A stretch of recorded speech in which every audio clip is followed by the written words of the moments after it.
Thank you very much, Sohrab.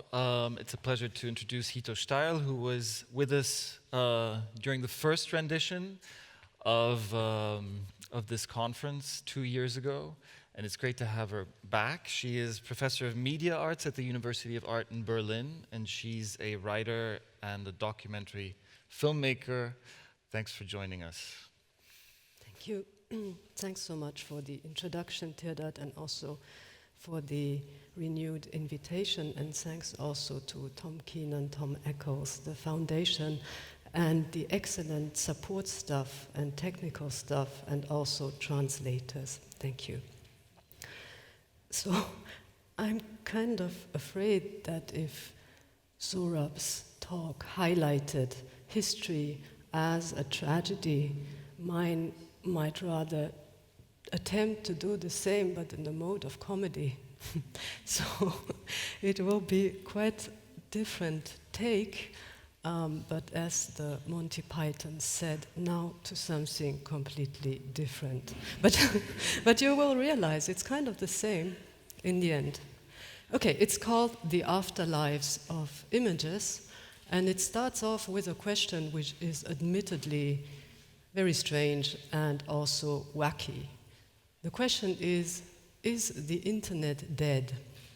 And I mean this very literally, no? I don't mean it as a metaphor. I don't mean to suggest that the internet is dysfunctional or that it's useless or that it's out of fashion. I mean to ask very literally whether it is dead, whether it has been killed, who killed it, and whether anyone can be held responsible for that. Can anyone be tried for that assumed crime, and if so, under which jurisdiction? On the other hand, how could one ever suspect such a thing? Because obviously, most obviously, the internet is more potent than ever. No, more people are using it than ever before. The turnover as data is like multiplying every year. More people are embedded into the web, surveilled by the web, exploited by the web than ever before. How could anyone think that it's dead or over? This seems like a crazy idea. But maybe one should stick with that last point and concede that the internet is probably not over, but it certainly is all over. No, it is all over the place. And this implies a spatial dimension, to be all over the place, instead of being dead. But not as one might think. I'm not meaning to imply that everyone is using the internet. In fact, this is not true. Even as networks are multiplying exponentially, there are still lots of people who have no access to the web. I rather mean this in a different dimension. I think that increasingly the internet, meaning data, sounds, images, whatever circulates on the internet, moves offline and crosses the screen. And so to speak, the internet explodes into what we used to call 3D reality. To go back to a point that Sohrab actually mentioned in his talk, I think that a very important precedent for this situation happened in 1989, when a strange phenomena was observed, which Sohrab already referred to. And this is an event, the event, of course, of the Romanian uprising and deposition of the Ceausescu system, which happened in an unprecedented way. And people, theorists like Wilhelm Flusser and Peter Weibel, were quick to describe it, to seize it. The unprecedented thing was that protesters they seized the TV stations and they started to produce their own broadcasts. And very quickly it became clear that those broadcasts, they were not records, they were not documents of anything happening. They were catalysts of actions. They were producing reality in form of regime change, actually, instead of documenting it. No, they were basically agents in creating new realities instead of, focusing on anything that had previously existed. And I think that this describes a sea change in the function of images, because since then, I think it's become clear that images are not, or not only, objective or subjective renditions of a pre-existing reality, but they are nodes of energy and affect, which are traveling across several states of matter. They are migrating across different supports. They are shaping and affecting people and social systems and political situations, and in fact also whole landscape. So images acquired an uncanny ability to proliferate, to transform, and to activate, to energize situations. And I think that a very important precedent is that during this period, television images started walking through screens, basically through the fourth wall of spectatorship, right into reality. Protesters, really, they walked off the TV screens to flood the streets and to change the political system. So I think that much has already been described quite soon after these events in the 90s, but now we're about 20 years past these events, and I think that there are two major consequences to be drawn from this.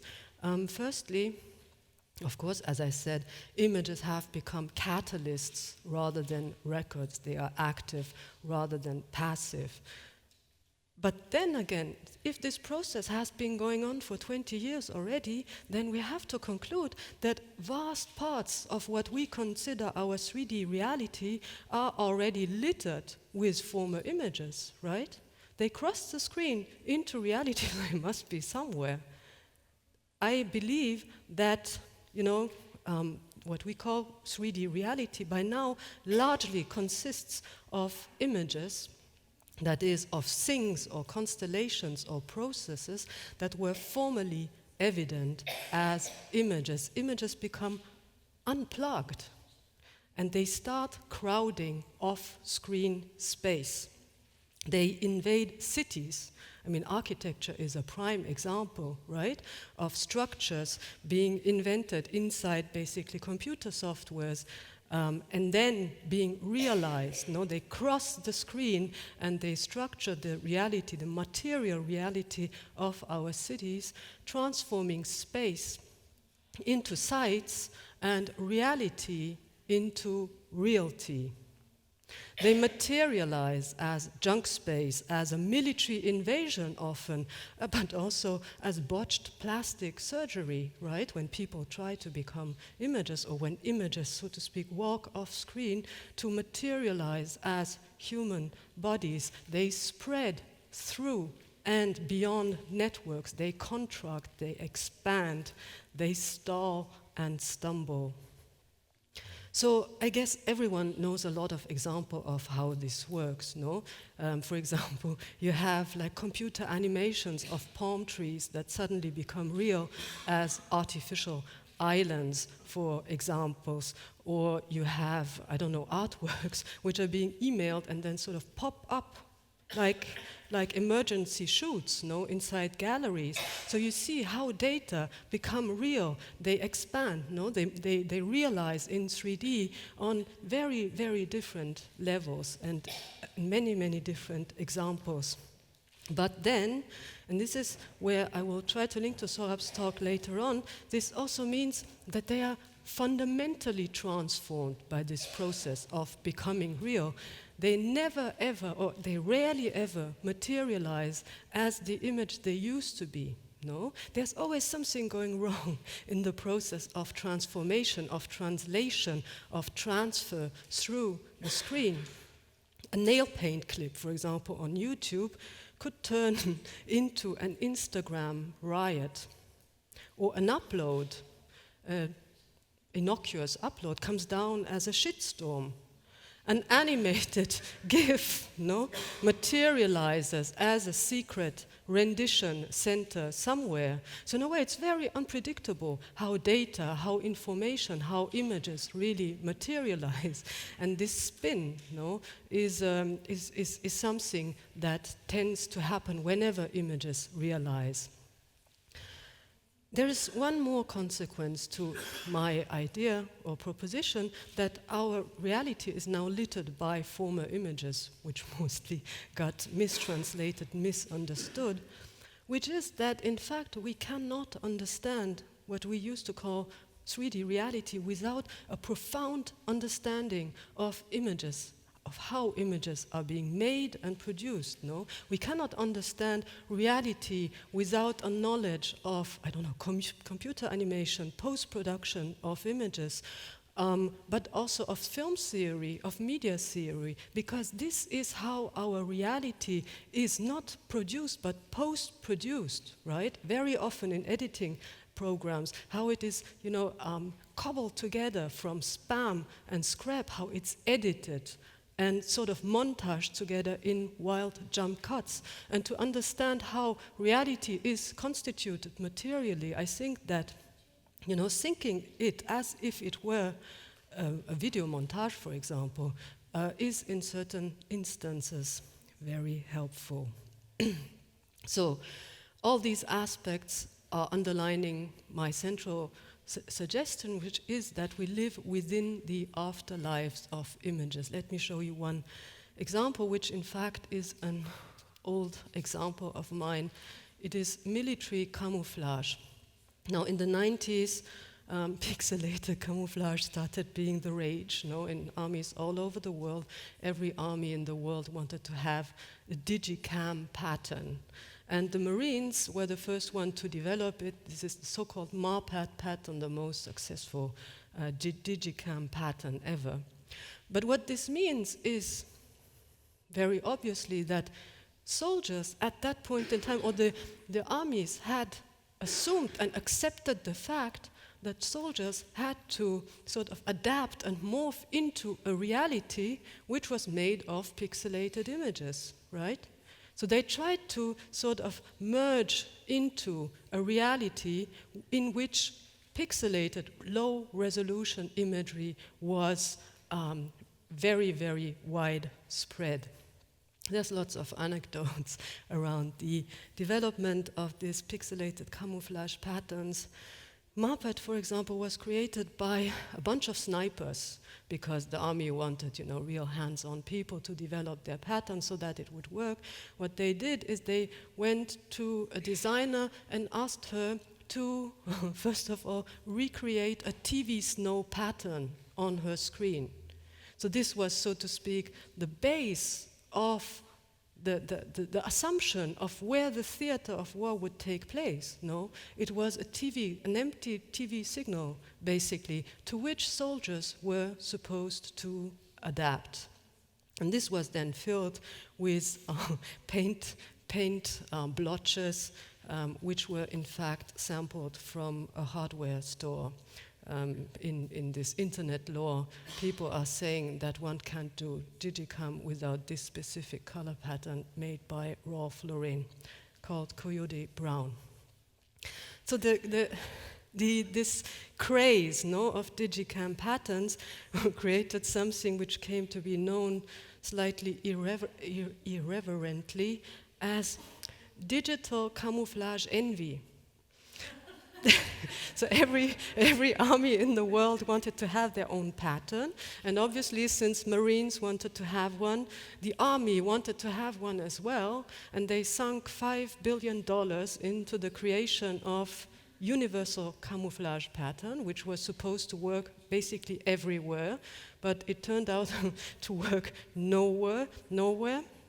In the words of this specialist who told a newspaper, the only time I have ever seen it work well was in a gravel pit. But the good news is that I found one other instance in which this camouflage pattern perfectly works, and it is this, this situation, which also makes perfect sense, you know, because this is the assumption of where the theater of war nowadays really very realistically is, no? It's on a TV couch. And just imagine, you know, that poor soldier who, you know, comes across the screen and completely confused, he doesn't know where he is. And, you know, first object he encounters, he tries to take cover behind or on in this case, and this happens to be the TV couch. Now there have been vast improvements made to military camouflage during the past years. Something called active camouflage technology was developed in Tokyo, exists only as a prototype. If you see this image, you know why. It's a better version of a camouflage system which actually works like this. So there's a camera behind a person, and then the signal is relayed through a computer and a projector and a half-mirror system onto a reflexive cloak which the person is wearing. So this is how the person is supposed to merge with the background. But my idea is that actually this person is no longer trying to adapt to this background back here, right? It's not trying to adapt to nature or a forest or trees or bushes. Basically, this person is trying to adapt to this reality, right? To a reality which is permeated by hardware, by computers, by projections, by screens, which are ubiquitous. So essentially, this person, in my view, tries to camouflage as a HD video installation. Because, you know, the components for video installation are quintessential elements of our reality. So people merge with a reality into which cinema and all its various after effects are already deeply embedded, and this state has been called, you know, by many people, post-cinema. It's a different state of matter in which cinema's leftovers, so to speak, have crossed the screen and splattered all over the place. But there is also another major consequence of the afterlives of cinema detonating across the screen, because if post-cinema exploded into the world and its debris is littering, you know, our surroundings, then probably we might also have to accept that in fact it did really explode, right? And it probably didn't survive this explosion either. So for a long time, many people have shared the feeling that cinema is not feeling necessarily so vital these days. Above all, cinema today is seen by myself certainly, but also by other people, as a stimulus package to buy new retina, you know, iPad displays and home projector systems and, you know, game consoles. It has long since become a platform to sell franchising products, no mugs and plastic toys. It has become a training tool for what people like Thomas Elsässer call the military-industrial entertainment complex. And I think everyone will have their own version of how this happened to cinema, how it essentially died or fell into this deep crisis, and I have my own version. I think that cinema was essentially hit by shrapnel in 1993 during the course of the Bosnian War, when a small cinema in a village called Jajce in this military march starting already. Oh my God. So this cinema was destroyed in 1993 by infighting between various parts of the Federation Army. But it was also the cinema in which Yugoslavia had been founded during World War II in 1943 by the anti-fascist Popular Front. And I think that cinema got hit during this conflict and never properly recovered. And I think that it also got hit in many other places, in many other conflicts that happened during this period. It got, shot and executed and starved to death in places like Lebanon, Algeria, Chechnya, DRC, and so on. It didn't just withdraw and become unavailable, as Jalal Tawfiq wrote of artworks after what he calls a surpassing catastrophe. I think it really fell into a coma, right? It stopped being vital anymore. So now, I think we could try to come back to that question in the beginning, because lately, basically everyone, at least after Edward Snowden's revelations about the architecture, current contemporary architecture of the internet, have noticed that the internet is not doing so well either. No? It is, of course, increasingly being privatized and content is monopolized. It's obviously completely surveilled.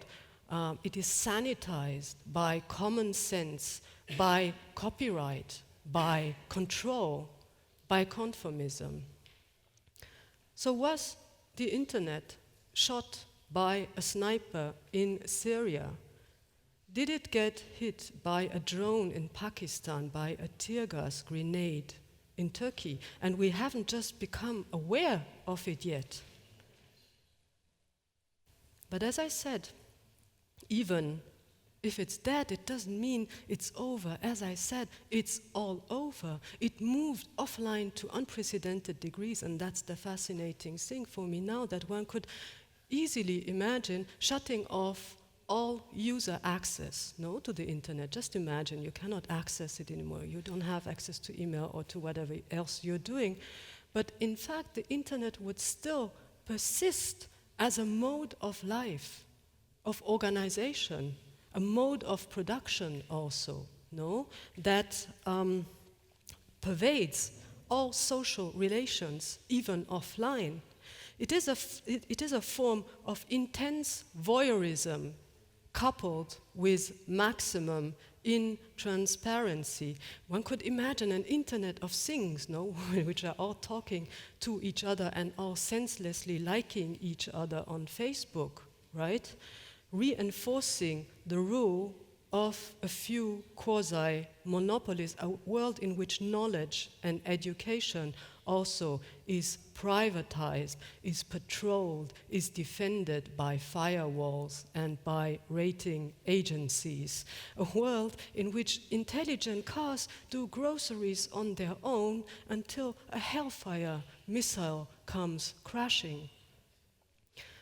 So you see, I think the internet has already moved offline to a large extent. You can encounter it in the incarnation of policemen who come knocking your door because of an illegal download or because they identified you, on CCTV or on YouTube.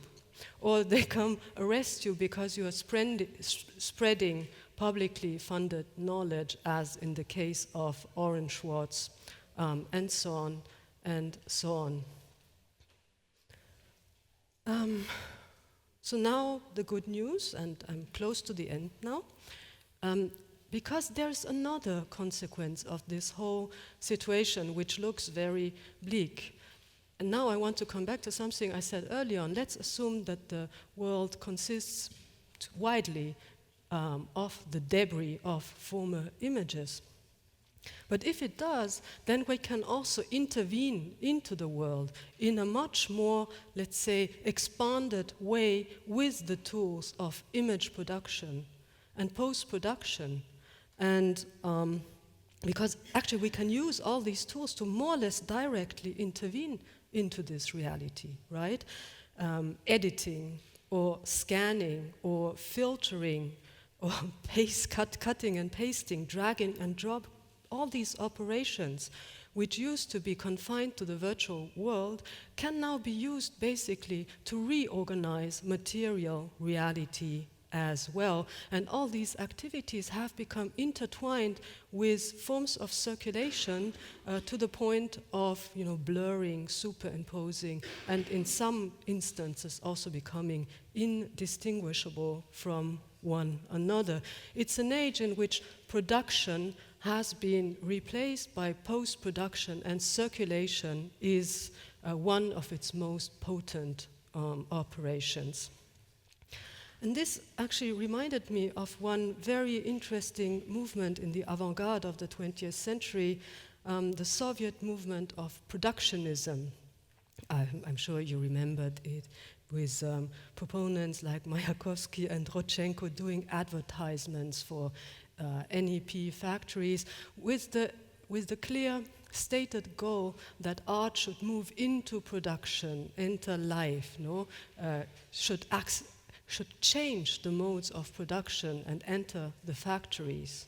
So I think that now we could think about something similar, which could be called circulationism, and which would try to change the ways in which things circulate, right? Not to increase circulation, not to accelerate circulation. These things are being done already, no?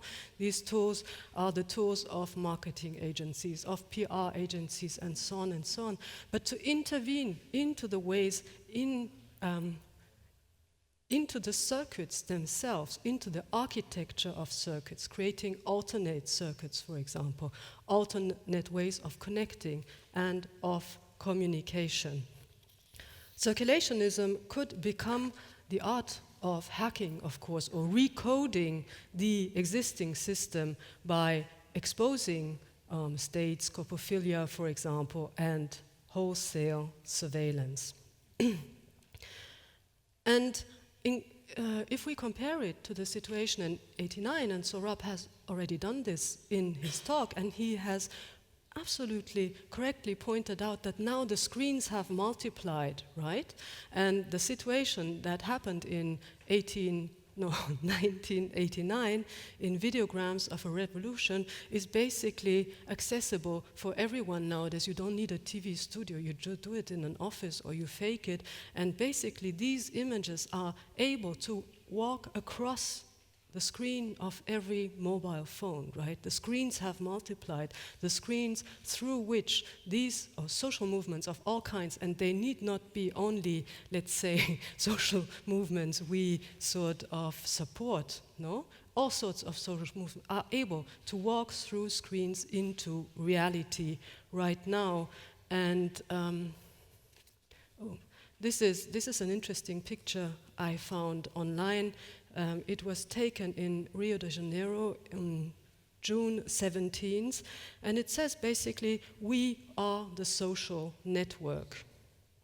And the social networks are moving across the screen, and this is something very fascinating development, how the contemporary social movements are in fact really moving from the screen to the street, to social networks, and they are sort of going viral in 3D. Infecting each other really across continents, no?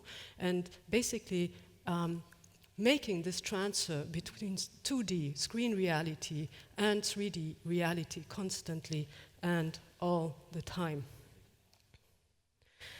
There's one last consequence of what I have been saying, namely that let's think through, what does circulationism really mean? What does circulation really mean in a world where, as I said, images become real by crossing the screen, where they become 3D objects in 3D space?